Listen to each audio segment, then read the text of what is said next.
Hello, everybody. Welcome to another segment of Women's Wednesdays Guyana. This week we're here with the Sexual Reproduction Health and Rights group, and we have Shanon, Toney, and Sheba Thomas here with us today. And they will be telling us all about family planning and likes. I'm kind of excited for this conversation. I love family planning. I'm a big fan of family planning. Well, I'm a big fan of the pill. Family planning. Great. So we're going to talk all about the pill and all other aspects of it. Now, first and foremost, what is family planning? Who wants to tackle this question? Family planning is very simple. People here can think, oh, it's some extravagant thing. It simply says planning your family. That's all it is. Planning your family. Planning your family. Meaning you decide at what age you want to have your child, how many children you want to have, how many years apart you want them to be. That's basically it. Yeah, and I know people have problems with definitions of it. Even I have problems with definitions of it, right? Because I remember when you guys did this little segment at, I think it was Science? Yeah. And you had the little forms to fill out, and one of the questions was, what is family planning? Girl, I sit down and I was like, I know what it is in theory, right? It is definition. Well, it's actually, as Sheba said, but basically it's a process. And it's a process you take, and that's it. Okay, great. So now that we have that cleared up. Now, I think we need to look at the different types of, the different things associated with family planning, right? Well, the methods and the benefits. Yeah. Those are basically it. But the thing is, before you get into the method, you must understand what the benefits are and what you want out of this entire family planning. Some benefits would be if you're in need of a child, because you can think whether not to have one, period, or you can think to have a child or basically children. Family planning has several benefits. One, if you look at it as a financial aspect, right? Mm-hmm. Yes. So if you have your first child, you know exactly how much money is needed to clothe that child, feed the child, educate that child before you move on to a second child. Yeah. If you family plan correct, if you're a student, then you know, well, I have no money to make a child now. So it isn't wise for me to go ahead and make children. I should wait. So that's the financial aspect. You have the health aspect where it is necessary for a woman to wait at least 2 years after giving birth before making another child, because your body doesn't recuperate until 2 years. Well, it's not sorry, right? Sure. But I don't see people making children every year. I want to know why. How you can make children so They could, but it's not recommended. The doctors and nurses will tell you you shouldn't, because you end up with health issues. Yeah, because I know a lot of people who have children 16 and the other child is 15, the other is 14. It's why? Usually my mother will say that children are poor people's richness. Yeah. But it comes back to finance. It's okay to have a lot of children. If you're financially stable, go ahead. Precisely. Go ahead and do it. And to add what Sheba said, may I come now? Yeah, that's that's for me. To add what Sheba said on the health side, it also helps to prevent STIs and HIV, because abstinence is a form of family planning. The financial need, she was talking about the student, the university student, also ties into goals. What you want for yourself and how you will maintain finishing UG, put aside the financial aspect, but wanting a career as well is another benefit of including family planning into your life. Okay, because I think a lot of people actually benefit from this, because I think the education with regards to family planning is definitely not at its highest. You go and you talk to the average woman on the road, and they see family planning solely in terms of one thing, and that's abortion, right? It's not a method. Yes. Let's get that out there. Yes. Abortion is not a method of family planning. The ministry has been trying. My thing is, I would say more Georgetown is aware. Yeah, definitely. Always fine. It's very centralized. The out of town areas. But people generally think that family planning is a woman's thing. Family planning is not only a woman's thing, because a woman alone can't make a child. It's like highly impossible unless she go in and do a sperm donor. But other than that, and then again, a woman alone still can't make a child. She has to get sperm from somewhere. So family planning encompasses both male and female aspect. There is method for males, there's a method for females. So we need to look at it both ways. It makes no sense that we just educate one half, because if you look at society, how society is, women have partners. Now I might say, yes, I'm all for family planning. I go home, my baby's like, oh, can we go now? Can we have sex? It's like, alright, but you gotta use a condom. If you want to use a condom now, that goes down the drain. He doesn't want me on the pill, that goes down the drain. He doesn't want me to take the injection. That's why we need to educate both sides so that they know the benefits. So while we try to target one gender, it doesn't work that way. You need to target both genders to have it to be successful. Yeah, and what you're saying is actually very true, because one of my friends, she has 2 children already, and she doesn't want to have any more now, right? But her boyfriend, he doesn't like the idea of contraceptives and condoms and all of these things, right? So he's very against it. So what she has to do now, she takes these things, but in secret. Yeah, she has to do it in secret because she doesn't want any more children. But that's another thing that comes out from family planning, a benefit. It creates dialogue. Mm-hmm. I can remember talking to my person, and he said to me, you listen, no matter what you do, my seed is going to grow. Immediately in my mind, I'm like, well then, listen, we are abstinence from today. Because I'm like, no. So it creates dialogue. It tells you what you and your partner want, and that's vital. Mm-hmm. You need support. You can't do it on your own. Even though we are empowered as women, and family planning also is a way of empowering women and girls, but at the same time, no man is an island, and no society consists of purely women or girls. So we need to have that dialogue. Yeah, definitely, and that's very important, because if the man sees family planning as solely as something, as a woman, then he doesn't want to get involved in that, and then you have cases where they don't understand necessarily what it is, and so try to restrict it. Yeah. But it's not that the condom alone isn't a method. The condom is a method, right? But my thing is, I've been working with men and female. Like, this is what I do, and most men say that family planning gives the woman the option of being promiscuous. But when she knows she can't get a child, wouldn't get a child, so it's okay to go. Yes. I mean, for me, I think that would more go for men being more promiscuous. But men feel that once women say family planning, it's an opportunity to be promiscuous. Okay, so technically, what they're saying there is the only purpose of sex is to have babies. Yeah. No. Okay. I don't even quite know how to unravel that one. I've heard that a lot. Do you hear like a lot of myths concerning family planning? Yeah. Yes. What are some of the ones you can remember? Okay, one myth, family planning. There's the method of praying. Hope and pray. Hope and pray. Pray before the sex and after the sex? Yeah. Oh no. How does that work? You just have sex and then you pray and hope to God that you don't get pregnant. So that's one that method. Oh, one method I heard is that soon after sex, just go and pee. And pee out everything. Yeah, or two different holes. Or you drink ice water. I have never heard that one. I remember that one. Or you withstand it. Or you quickly get up and go to the bathroom and just expel everything, thinking that it's going to come, all is going to come right out. Yeah, I mean, peeing after sex is good because it can flush out certain things that can cause UTI, but it's so different. It has nothing to do with the area where the sperm went. Yes, yeah.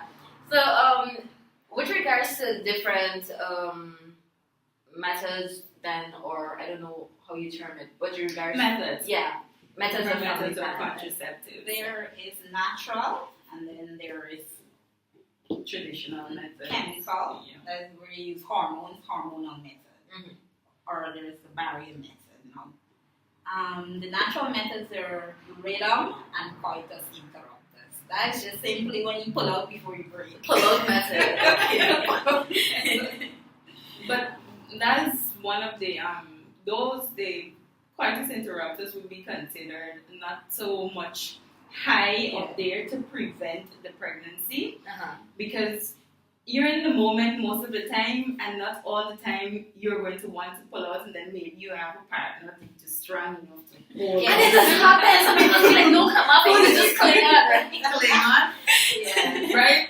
So, in an event, if you choose to do the coitus interruptus, have a backup plan. For example, the emergency pill, or you can simply go on the pill as the woman, the everyday pill that you use. But what we would do, or SRHR and every other medical personnel will tell you, is to talk to your doctor. Mhm. Find out what methods are best for you. Even though you have the rhythm, the natural methods, you have other traditional methods and modern day methods that you could use. For example, the IUD. Those are things you insert. You go for 2 years to 3 years. Then you have the injections, 2 months, the 3 months injection. The pill. It's all about what works for you, how you want to space your children, and when you want them. So you decide which is best. Yeah, and actually, it's funny you brought up the pull-out method, right? Because only like 3 mornings ago, one of my friends messaged me, and he's like, I need your help. What can I help you with? He says how he might need an abortion. So I asked him how far along is he? Right? So he told me his girlfriend might be pregnant. So I asked, well, don't you use contraceptives? He said, well, it's been 8 years and I always use the pull-out method. So he thought that was a safe, sure way, right? I was like, yeah, it can work sometimes, but then you also need the backup. Right? And then that's how we ended up talking about the whole pull-out method and how we can be ineffective sometimes. Very and all of that, ineffective. right? So, and also you brought up the point about the IUD. I have an IUD. I've had it for, well, how long? I can't even remember. I should get this checked. You ought to. Because I got one shortly after my child was born, and then I remember I had to remove that one because it was being expelled. Right? That can happen sometimes. Yes. And they told me they'll try it again, and if it's expelled, I have to choose the next method. But it never happened again. Okay. So I had that. I think I'm on my 3rd year now, right? So I need to go check that soon. I like the pill. The pill? Yeah, I'm an advocate for the pill. You've been saying this from the beginning. Since she started, she's like, I'm a fan of the pill. Fan of the pill. The mere fact that I don't like to deal with my period. Period. So the pill helps me to control that. So it has added benefits other than to prevent pregnancy. Get rid of the boils from your face, monitor your period flow. So I'm all for the pill. But it depends on the type also. The type and your medical history, because if you have a lot of headache, for me I shouldn't be using it because I'm wearing glasses and it affects I get migraines sometimes. But anything for the clear skin? Not really the clear skin, the reduction of the period. Anyway, It doesn't work for everyone. Like, it depends on your biological makeup. The pill doesn't stop the flow of everyone's period. It depends on you. Mm-hmm. Okay. Yeah, because I know I've heard some stories from people on the pill, and it doesn't quite work for everybody, and they might have to seek alternative methods. well, it's just like every other drug. There are side effects to them. But it's all come down to what you want, what's suitable for you, your biological makeup, your health, all of these things. And I wouldn't tell a person to go on a pill if you're forgetful. Yeah. Like me, I can't go on the pill at all. I forget. It wouldn't work. I normally don't work. recommend the pill to anybody It because wouldn't like, work. I know people are forgetful. I'm not going to remember to drink you every day, no. Well, what I do, it's there. My phone is like right to the side of my pillow, and there's the pill. I would As soon as that thing honestly, I alarms would in the still morning, forget. I go Yeah, to I the would just hospital. take off my phone and go my way. You know, the alarm goes off, I take off the alarm, and as soon as I'm done, I take the pill. You see, No you're water. dedicated to that. Yeah. I would literally take You're off my like that. phone, turn off the alarm, and go my way. That's it. I ain't troubling now. Well, it's all what suits you, right? Yeah, and I know there's this other other method that's becoming popularized, the digital, I think. The injection, the implant, the implant on your skin. GRPA is actually offering up to $5,000. And people should actually go get it because it's just 5 years and no stress, nothing. Nothing to think about. You don't have to go every month to get an injection. You don't have to get up every morning and say you gotta take the pill. It's just there now. But what are the I've heard that it's very effective. I've actually not heard of a lot of side effects. Do you guys know of any? Like all hormonal implants for family planning, you might gain weight. You might get some facial hair, not in excess. It's not like, oh, you're gonna die with it. It's mild stuff that you can control. You are going to gain weight. You might have mood swings, not severe. Sometimes you might find yourself severely happy or depressed, or just in between. I think when we think about the side effects, we should try to rationalize it. Do you want these little side effects, or do you want the whole child? Do you want the whole child? That's the thing you gotta ask, right? Now, I know you guys have been. The acronym keeps SRHR. I keep confusing the acronyms, but I know you guys have been doing a lot of work with regards to this. Do you mind telling me some of the work you might have been involved in since you've started? Like, what have been some of your outreaches and stuff like that? One of our major events was Protect Your Cervix, and that was at Giftland last year, August. Mm-hmm. So that was very good. We had several talks at schools around Georgetown and out of Georgetown. And we visit church. We usually would link up with the Ministry of Public Health Adolescent Units and have talks with various persons. So that's it.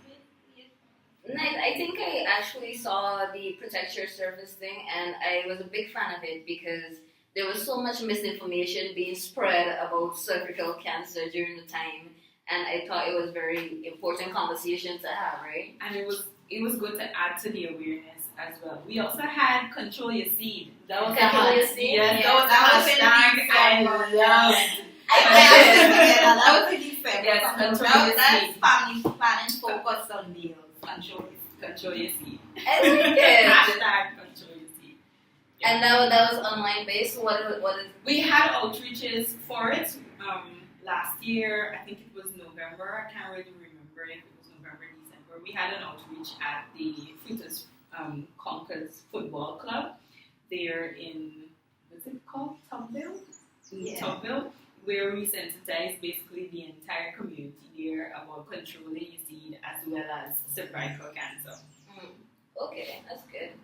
Because when we had a whole large discussion following in December, there were certain letters in the press and all of that. And honestly, I was a bit confused. I don't quite know anything about cervical cancer. One of my first introductions to it was when I was maybe 12, and then my aunt, something was showing on the television about it, right? And then my aunt called me over and she was like, watch this, if you have sex early, you're gonna get cervical cancer. And that thing scared me. Yeah, it scared me because that was the only information I was given. So even when I started to have sex, like I kept this in the back of my mind. I still have sex, right? But I keep thinking like, what if I get cervical cancer due to this and all of that? And I actually went to do an examination, the pap smear. Yeah. I did one. I'm actually due to do back one because they were like, little abnormal findings, but man says sometimes those revert back to normal. Okay. Yeah, so I need to go check that out. Yes. Yeah. To pap smear that. Yeah, and I think one of the organizations, or was it the Ministry of Health, was actually giving out free pap Yes, smears? it was last month at Georgetown Hospital. Yeah. Yeah. You should have done this earlier so people should have known about that. No, but right? they can always go do their VIA Well, at there's the public hospital. Exactly. Okay. It's there, it's free. I think they have their services, the family planning services on Wednesdays and Saturdays or Thursdays. It depends on which hospital you go to, but it's there. But the services are always there. They're always there. You can go to your local health center and get information and get it on me. Okay. So, with regards to your outreaches and stuff, what are some of the challenges you face in educating people about family planning? Some people are stuck in their ways. Yeah. They are very stuck. Sometimes you try to tell them, for example, let's come back to this cervical cancer.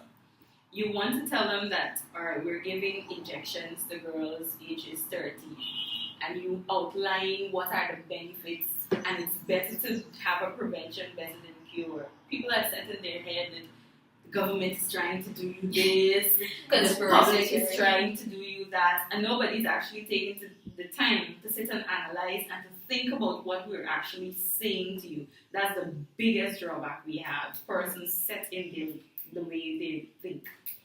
And that's it. Yeah, actually, now that you brought that up, I actually remember having a similar conversation with someone I know. It's actually my daughter's aunt, and then I went to collect her from there one afternoon. And they were having a discussion about, because I think the ministry or somebody were sending out things in the schools to get permission about education about cervical cancer then. And they were discussing it. And the grandmother and her were in a heated argument because the grandmother wanted her to give her daughter it. Okay. But she didn't want to because she said, well, these things encourage children to have sex. Yeah, I could not get that. That's one thing I could not get. I mean, you were small. You went and got injections generations before you got injection at the age of 6 months, 3 months. And we didn't see you at 9 months having sex. So why would you feel now that we say now's the best time for me to protect your daughter? Why you feel that this particular injection is going to make you have sex? So make her become sexually active. I mean, we all had injections. I ain't see nobody becoming. Nobody became the instant they got the injection. Nobody became sexually active. Yeah, and you see that the whole thing's come back to how bad our sex education programs are, right? We're ignorant. I had a conversation with the teacher. She was telling me what she would want to see to her children about sex and family planning. Mind you, when we're talking about adolescents, we don't use the family planning. We use the contraceptive. Mm-hmm. However, she was saying to me, the only thing she's going to preach is abstinence. Yeah. I understand from where she was coming, but at the same time, your child or children are not only exposed to the information we give them. Precisely. They are exposed to a whole lot more information out there, and you can't put shade on the information that they are going to find. What you need to do is try to give them a sense of responsibility, try to tell them, make good choices, sit and think about what the options are thoroughly, because with everything you're going to have drawbacks. You're going to have pros and cons to everything. But what actually matters at the end of the day? What actually matters? Yeah. I've actually had so many fights with people over sex education. It is not funny. It is really not funny. But I think people really don't understand what sex education is. Mm-hmm. Sex education, I'm not telling you how to have sex. No. That is not what I'm teaching you. I'm not teaching you positions.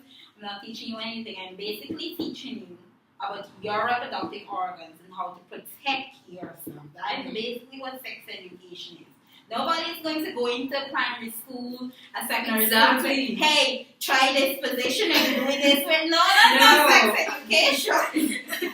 That is not sex education. Sex education is teaching persons about their reproductive organ and how to take control of it. That's basically it. People just feel like, oh, you can't talk to my daughter about this because you're teaching her sex. I'm not teaching her sex. That's something she can learn on her own. Precisely. And most of the times they do learn it on their own, right? Because they're not given the information with which they can move forward properly. Exactly. And we have all these abstinence-only programs in schools. And I don't think abstinence works.